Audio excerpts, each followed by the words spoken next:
Okay,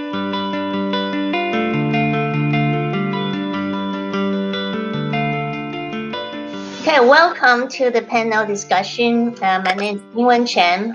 I'm the Assistant Professor of Landscape Architecture at the Design School at Arizona State University and also Senior Sustainability Scientist. So my research has been working on the climate justice planning and design, working with communities with meaningful engagement and finding nature-based solutions to help to mitigate climate change impacts with the community. And today, our session will discuss the intersects between justice, climate change, and renewable energy. And we are honored to have three other panelists here to share their experience. So I will let them to introduce themselves. We will start with Chelsea. Hello, and my name is Chelsea Chee. I work for Native Renewables as the customer care lead. Native Renewables is a nonprofit out of Arizona, specifically Flagstaff, and we focus on providing off-grid solar for Navajo and Hopi community members, mostly to community members who probably won't get electricity with the grid anytime soon. My background is in environmental science. I went to the University of Arizona and then have some graduate program courses under my belt in community and regional planning and public administration. But in between all of that, did some work with Black Mesa Water Coalition around climate and environmental justice and social justice, as well as worked in my community to encourage education and also with the American Indian Science and Engineering Society to encourage more people to think about becoming Native people in science, technology, engineering, and math. Thank you for having me. Wonderful. Welcome. Donnell? Hi, everybody. My name is Donnell Baird. I run a tech startup called Bloc Power. We focus on analyzing, financing, and installing clean energy equipment in financially underserved urban buildings for energy efficiency, solar, hot water heating, battery storage.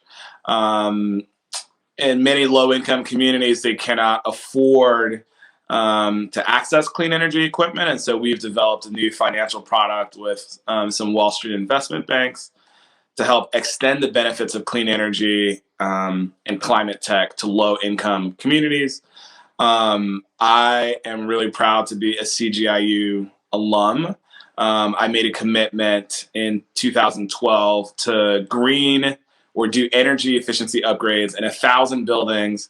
And I think we just completed that, or we're like 5 buildings away. I'll have to check with my administrator, but we're really excited to be closing in on that goal. Took a little bit longer than we thought, but really, really proud of it. Thank you. Glad to be here with you. That's incredible. Next is Jenn. Hi, thank you. Yes, I am Jenn Hoody. I'm also a CGI U alum. I was part of the class of 2020, and I'm also a recent graduate from the University of Dayton.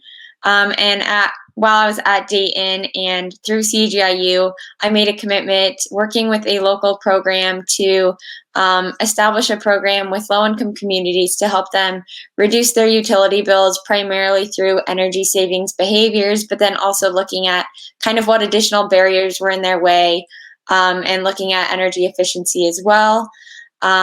At the University of Dayton, I study mechanical engineering, and I'm hoping to continue into graduate school focused on kind of sustainable development and looking at the intersection of environmental and social justice within engineering next fall. So thank you so much for having me, and I'm excited to be part of this discussion. Thank you for all coming here and sharing your experience. Our first question to you all is to touch on a deeper kind of relationship. How does your work perceive the environmental justice? How does that influence your decision making when you do your project? And what's the lens you are taking to address social justice? So Native Renewables definitely include justice into the work that we do, primarily, and working in the people that we work with. We have customers currently that we are working with, like I said earlier, that probably won't ever be tied to the utility grid, mostly because they're on their homelands and they live far apart. And with infrastructure building, a lot of times people think about and planning out communities, where do we put these utility lines? Where do we put these water lines?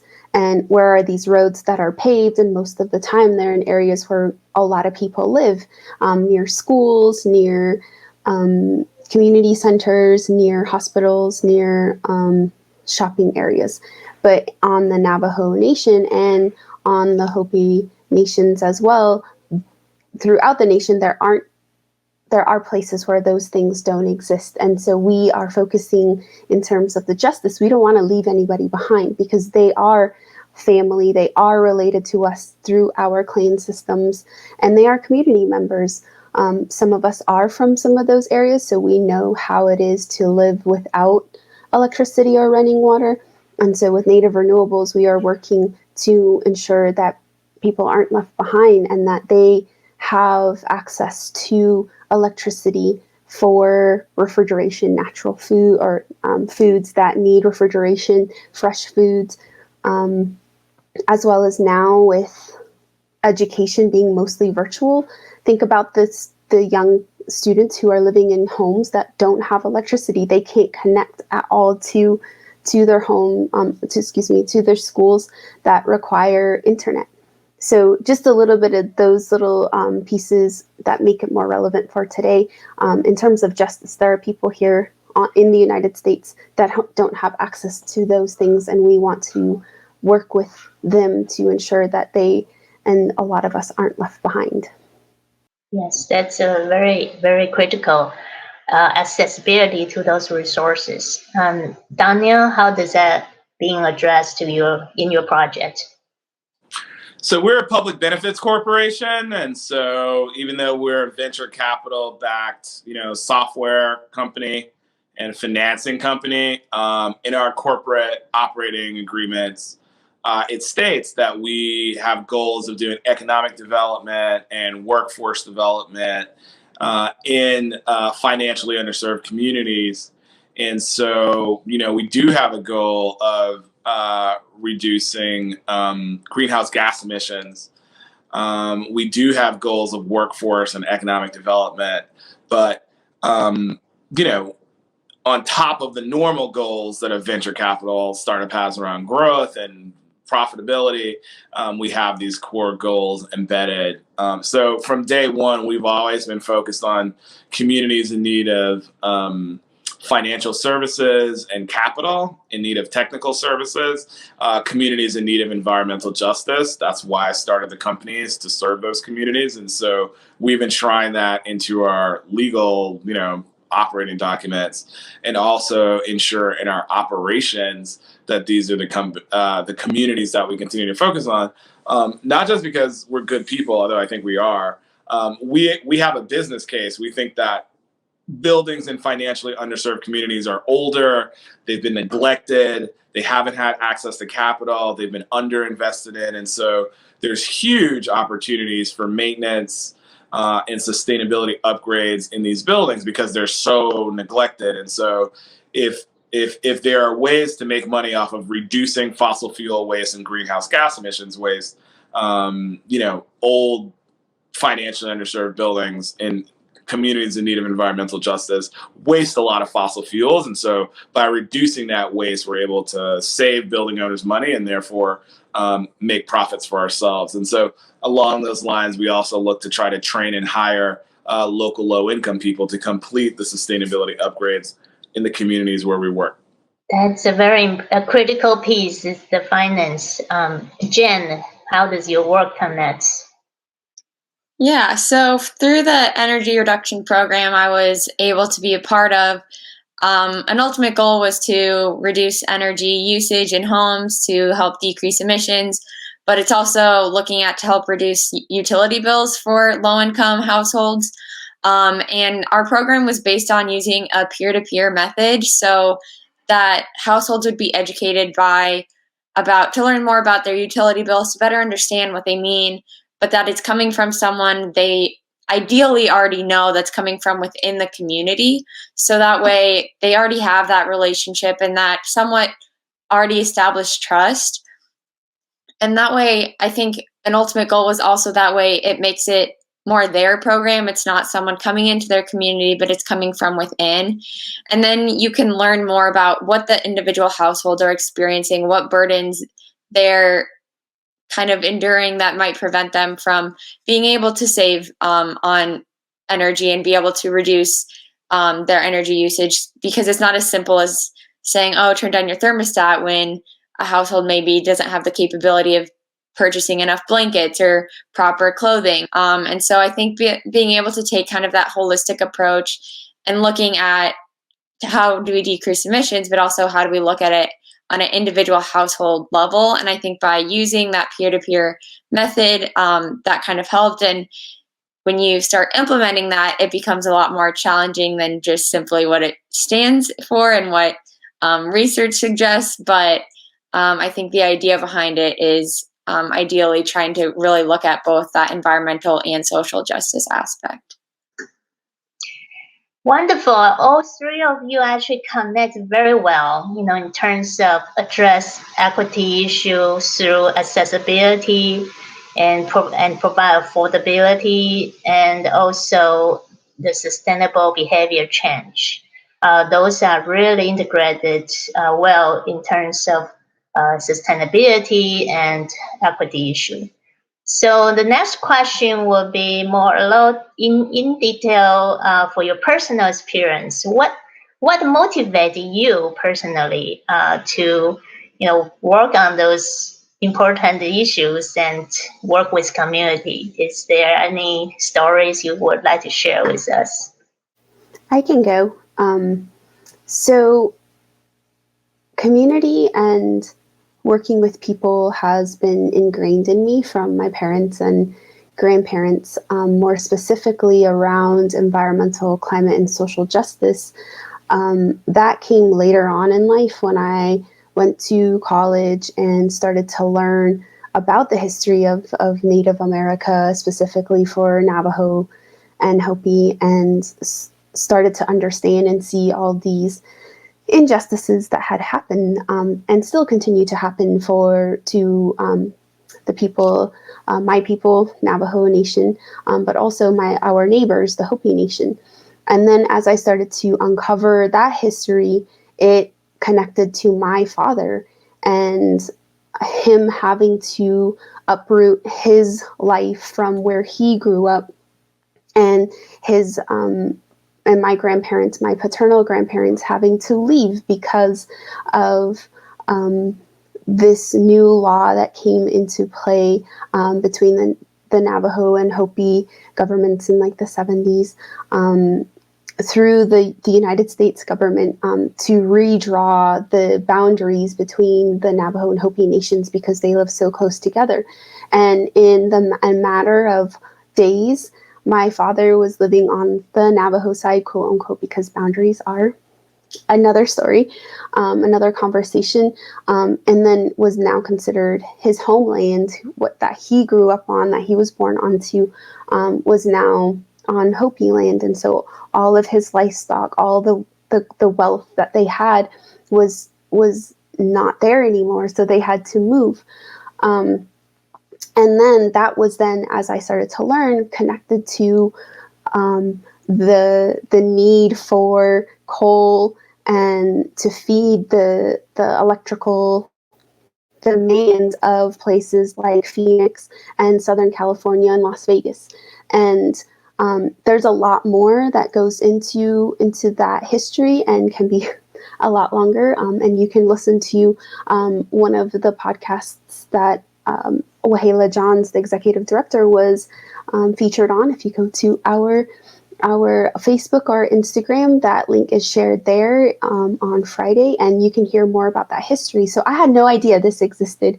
And then I got introduced to Waheela, and another person, Ine Begay, who were doing, like, uncovered that history and started to work on it. And Wahela grew up in that area.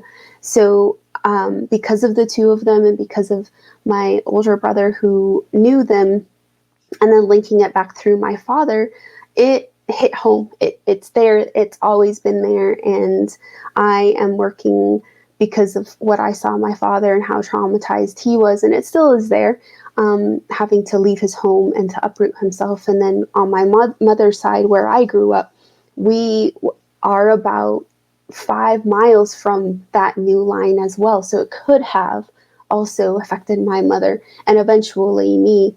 So to have it hit that close to home, but also to know that it wasn't because of the Navajo and Hopi people that these conflicts were created, but it was because of other people that needed energy, and they created this internal conflict so that coal can be extracted from both Navajo and Hopi land to feed these big communities. And so going back to the injustice question earlier, that is also connected in why I do this work.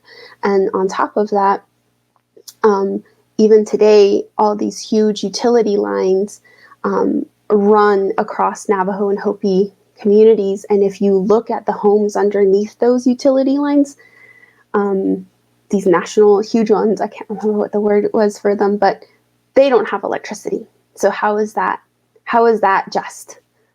That these lands house and hold these utility lines that connect parts of the nation, but the people that live underneath don't even have electricity. Thank you so much for sharing this story. It's really powerful. Donnell?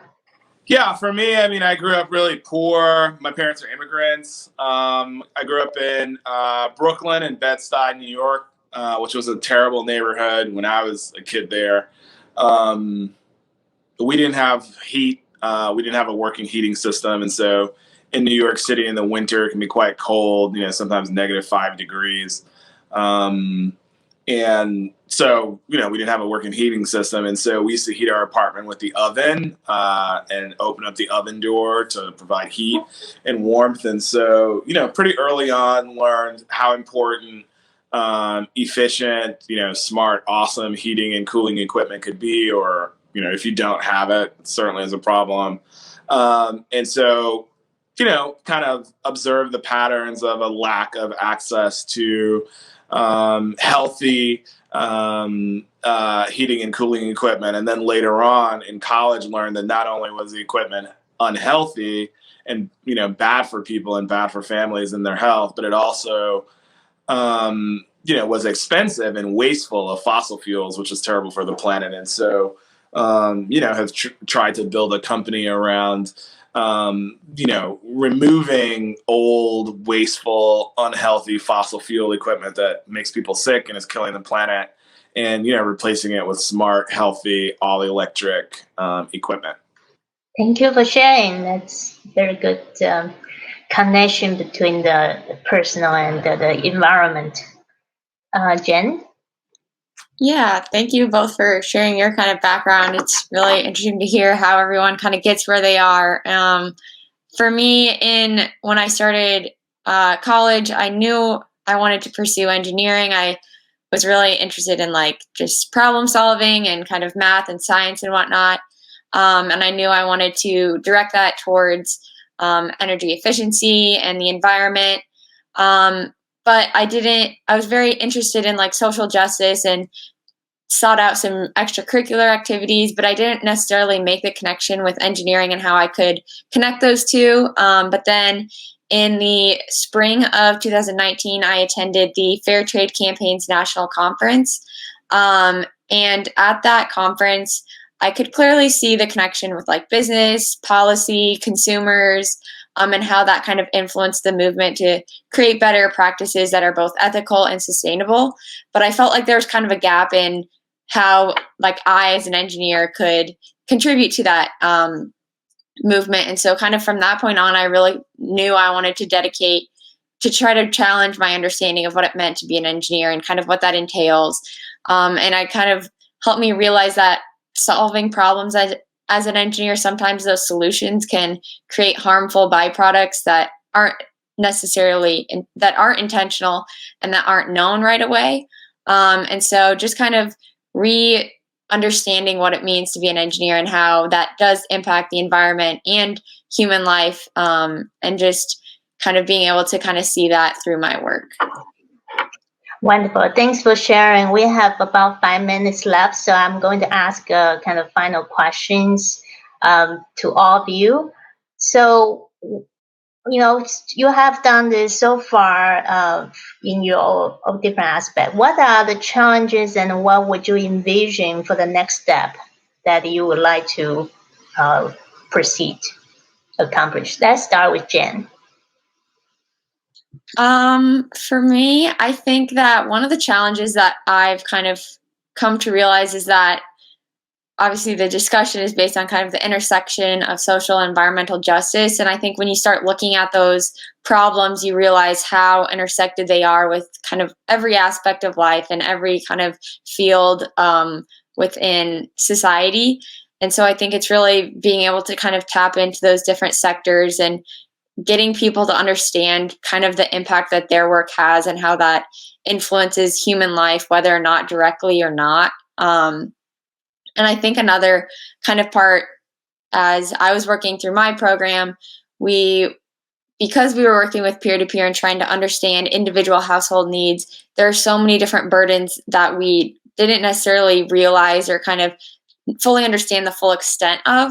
And so then you have all these additional external factors that you're starting to look at. So it's trying to find the balance of sticking to your goal of whatever project or work you're trying to focus on, but still being able to adapt it to the needs of who you're working with, but without kind of getting too broad where you can't kind of get to what you're trying to accomplish, I think.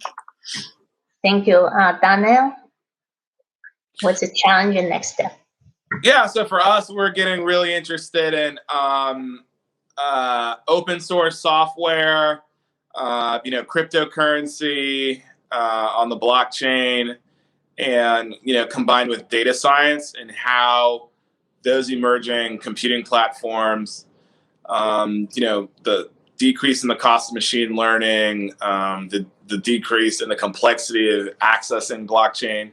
How do you leverage those technologies to really drive climate change mitigation and energy efficiency in low-income communities at scale? And so we're launching over the next 60 days, 90 days, a new set of tools that will allow low-income communities to really access financing and kind of track and store and monitor their projects on the blockchain, as well as the environmental impact that's created. So we're really excited about these kinds of technologies, and we think that's what's next. Great. Chelsea? I would say affordability. Off-grid renewable energy systems are still pretty pricey for people from communities that I'm from, and on the lower income range. And so we encourage those folk out there who are working on creating new technology or improving current ones to figure out ways to make it more affordable for people who want them.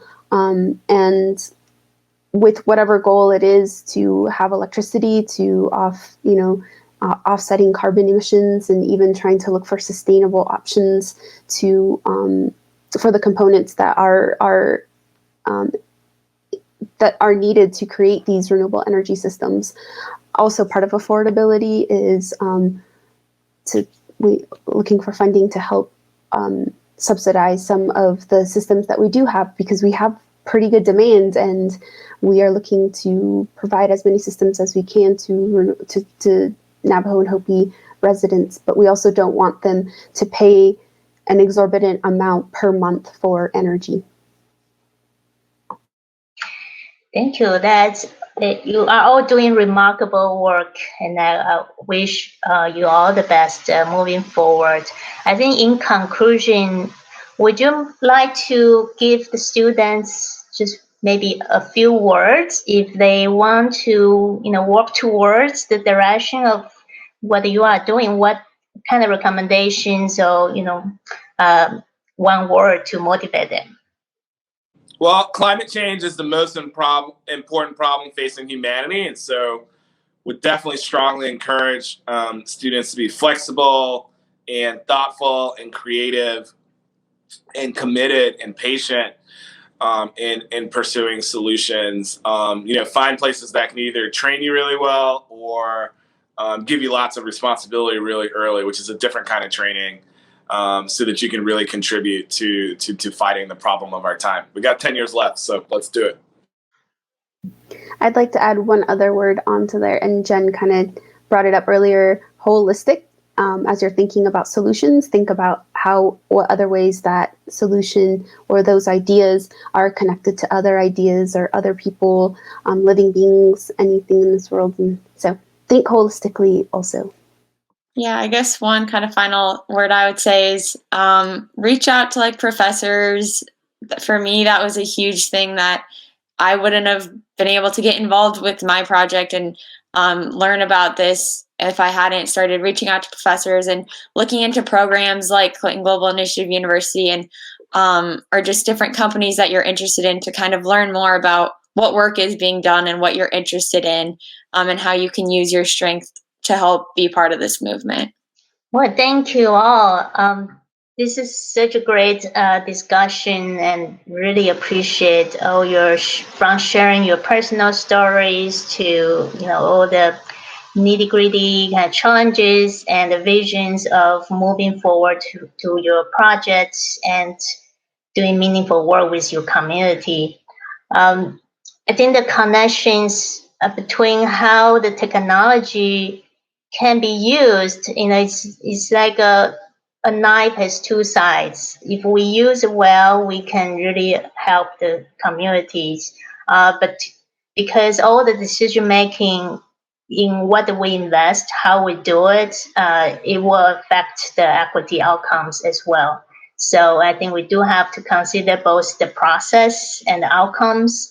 And since many communities have traumas and through injustice in the systematic racism, institutional injustice in the past, it's also important to recognize those injustice and how we work with community in a deeper, meaningful way. And the climate, environmental change and the social change, I think is interconnected.